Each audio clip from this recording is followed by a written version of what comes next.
Everybody goes through that, I think, at some point in their life, where technology is not your friend. But Joel, he goes crazy. Joel's UPS starts beeping, which might as well be like the emergency broadcast system for the entire office. Because Joel starts to panic, starts huffing like, and then you're like trying to apply logic and things, saying, okay, I'm here to help you. What do you need help with? He's just like, no, I don't want help. I just want this to be a problem. And I want it to last. I want this to last as long as fucking possible. So then he goes over to your desk and unplugs the UPS and takes it over to his desk. I'm like, oh man, does Gus know you're doing that? He goes, yep.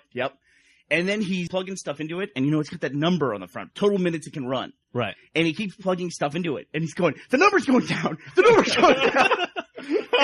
and then Gus's UPS is beeping the whole time. So now we have two beeping UPSs. And I'm like, Joel, what is going on over here? He goes, the number won't stop going down. And we're trying to troubleshoot this problem. I'm looking at breakers. We're doing all this stuff. He never plugged in Gus's UPS. He just brought it over, set it down, and started plugging stuff into it. Joel was taking the U out of UPS.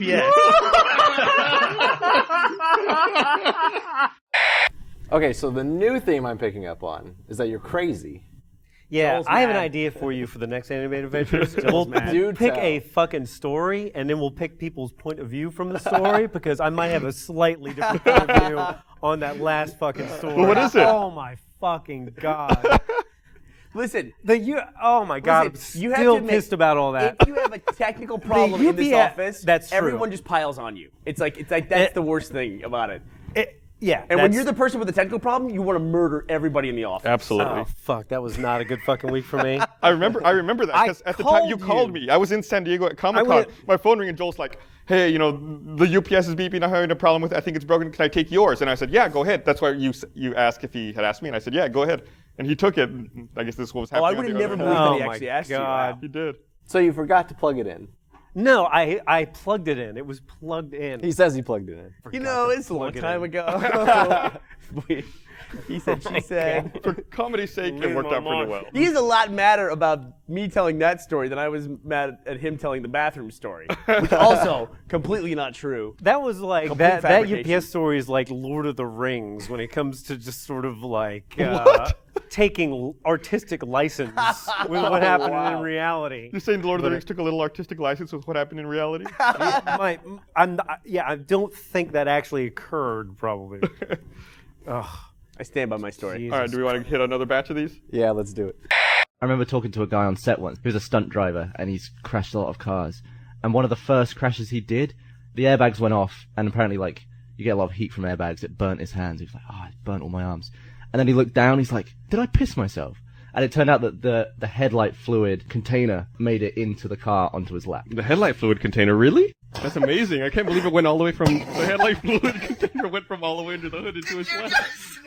Headlight fluid? What are you talking about? There's no such thing. Do you really think there's headlight fluid? Oh, the lights are dim. Better put some more fluid in there. Gotta top off the headlights? I mean, the wiper juice. What was that stuff called? The wiper juice. This is the dumbest moment in the history of our company. But you know what I mean, right? It's metric headlight fluid? Is that what you mean? It's a good job I'm going home. I'm going to get a flight today. All right, so that pretty much establishes. I was this close to asking you why you drew me as the dumb co-pilot, exactly. and then went straight into headlight fluid, so I'm just going to not ask that question. Yeah. You are seriously fucking stupid. Well, I actually did have to leave the country after that. I went off that podcast and came back 2 years later. I had to recover. Yeah. So I think besides the Two Dumb Cunts in San Francisco, or San Diego, that's probably the second most well-known animated I'd say adventure. that one. Or you think so? Oh my! Every time we go to a convention, it's like we get like 14 bottles of headlight fluid. Yeah. And almost none of them are drinkable. Yeah, they're all wiper juice. The thing is, people think I thought headlight fluid was in there.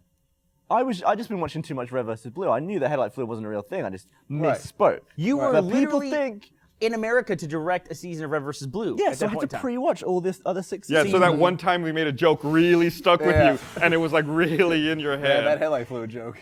You know, actually, my favorite part of that clip is the way just the way Gavin speaks, he's got such a unique accent. Just the way he goes, "Oh, I burned all my arms." What did you say? I burned all of my arms. Yeah, so I burned all my arms. All 2 of them. My favorite part of that video is the stunt driver pointing to his resume of crashed cars. All the crashed cars are on fire. You know, I think that was the biggest thing when we first saw the videos that you were making was that he could take a funny story and then layer extra stuff into it, like Mount Stromboli, the resume for the guy who crashes cars, just all that little stuff just added in there. Every time we watch one, I end up laughing more at the animated version than I did at the actual time I first heard the story. Which says a lot agree. about the animation. Yeah. Wow. You know, it's one of my favorite things too that you do, and I might have mentioned this already once before, but this is a podcast DVD, so I can do that. Is I love when someone's telling a story and then he has the person in the animation talk like the person, and just use their voice. When Gavin's the co-pilot saying like, go to the bathroom. It's a cool. No, the best one was earlier when we saw the shakedowns and breakdowns from Elise. She wants to watch Totoro or some shit. I also like the visual sound effects. Like you're good at making sound effects. So where that guy that got electrocuted said "fuck." And cool, fuck. I think even the horse had my voice at one point. If that is the dumbest moment in the company from back then, has that been outdumbed since then, or is that still? Yeah, because we hired you. Oh yeah. Now the dumbest moment is us. I'm in the clear. But you're like the next 9 on the top 10 list. I would say that firmly established your bottom of the barrel. Yeah. Yes. Yeah. Only way is up. Good. I like your optimism. At the speed of touch. Speed of push. Speed of push.